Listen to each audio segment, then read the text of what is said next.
Hello dear friends, I must say this is the absolute sickest thing I have come across, and this is I think the biggest crime that is being committed right now and that nobody is talking about.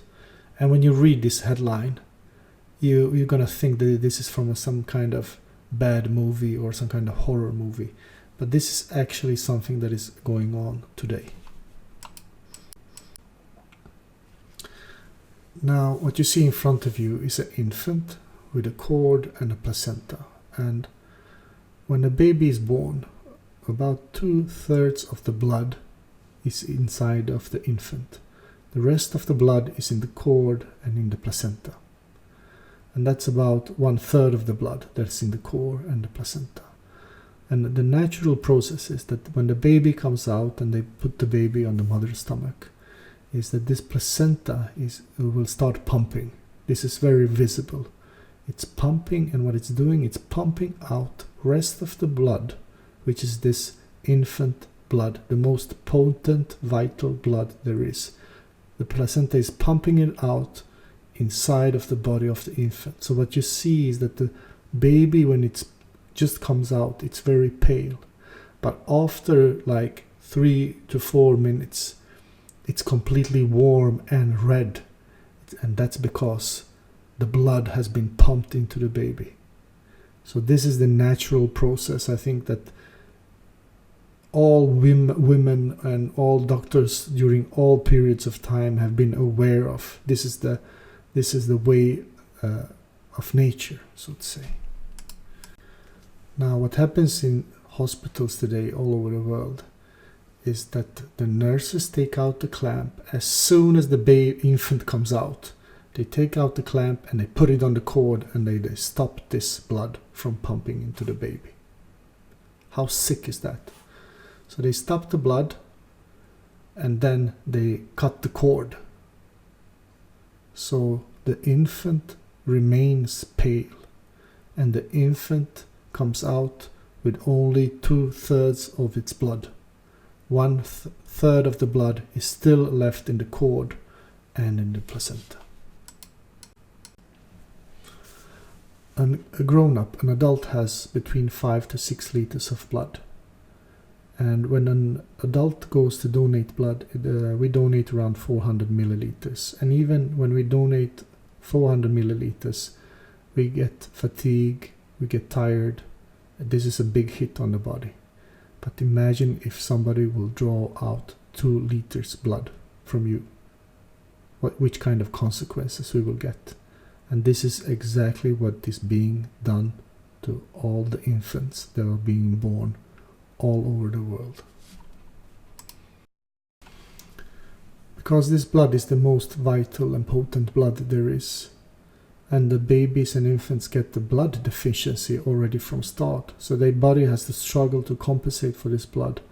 And they get a lack of iron amongst many other things. And we don't really understand all the consequences of this. We can just imagine what kind of consequences we get on this. And then imagine that these same infants are then put in the vaccination program. And then we are scratching our heads and asking ourselves why we have autism and many other diseases coming. But this is all being marketed and presented as that you are saving lives. And in some countries they ask for consent, but in most countries they don't ask for consent. They just do it. They just take the blood. And in some countries where they do ask for consent, they are actually lying to the parents. They're saying that this cord and the placenta is useless now. We're going to throw it away and we can use these stem cells. They don't tell the whole story that 1/3 of your child's blood is trapped in there, and that the baby was supposed to have that blood. They don't explain that, so they lie basically to be able to steal this blood.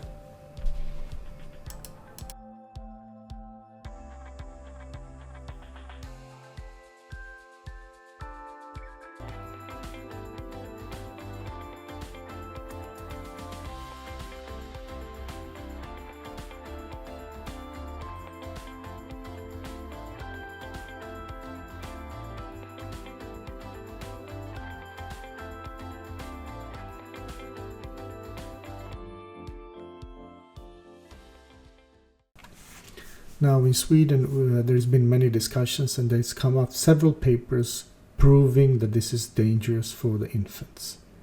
Imagine how dumbed down is our society. What kind of trust can we put in our doctors if they need several years, and then they need scientists to look in if it's dangerous of taking 1/3 of an infant's blood?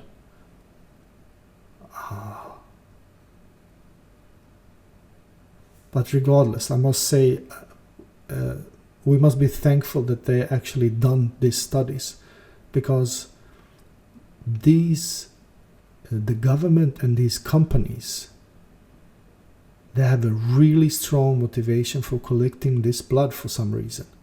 And they are, of course, marketing and presenting it as that they are saving lives. But haven't we heard that one before, that they are saving lives when they invade countries and so on? This is the same old bullshit we heard before. And then they put you in the situation that if you kind of decline to do this, it will be like, you don't want to save lives? So that they put this kind of moral pressure on the parents, but they don't inform them that this is your child's blood we're talking about. What these papers have concluded is that this impacts the fine motorics of the baby, but it also impacts their ability to socialize, and it has an especially impact on boys for some reasons. And then just some thoughts that can arise in your mind. How about that instant baby deaths that we've been seeing? How about all of the autism? How about if a baby already has a deficiency of blood and it gets 1/3 taken from it? How about when you combine all of these factors with vaccines?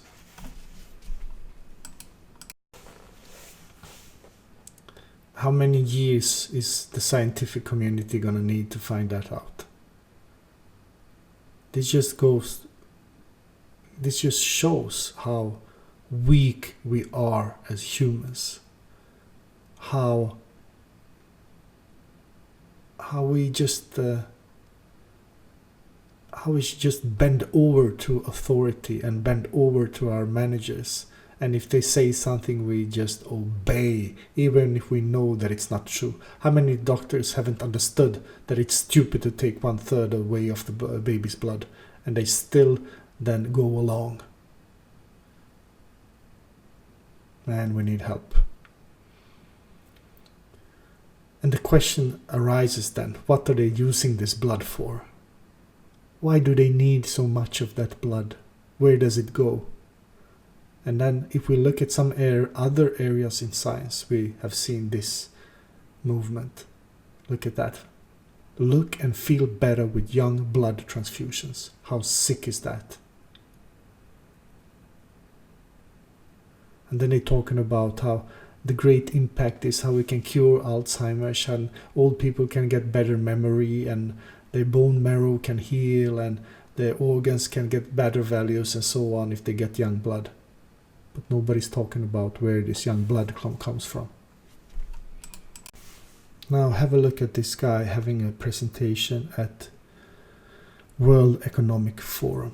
Just have a listen. So wouldn't it be great if we could halt aging and thus prevent cognitive decline and other age-related diseases? In fact, people have tried to do this for centuries and have dreamed of Dracula and vampires for a long time. A number of companies, biotech companies, are trying to do this now and target specifically aging to address cognitive decline and other conditions. So to show you what I mean, we use a test in mice where they have to remember where the only hole is where they can escape from this bright light and open surface. Now, an old mouse does not do well in this test. You see in this example, this mouse is trying to use the spatial information to find the single hole in this table, but it cannot remember, it did not make a spatial map in its brain. In stark contrast, the mouse you see in the next slide is doing much better in this test. It seems to know its location and where the escape hole, the parking spot for it is. This mouse was treated for 3 weeks with young blood before the test, and by all means it seems to be rejuvenated and know this test. In fact, we find that young blood has many factors involved in repair and maintenance of tissues, whereas in old blood we find factors involved in inflammation. So we think when we treat an old organism such as the mouse I showed you with young blood, we give it a boost of these young messengers. This is what this world leads us to. This perpetual depth, the perpetual deficiency. So people start stealing from one another. And this is true for money, for resources, for time, and also for blood.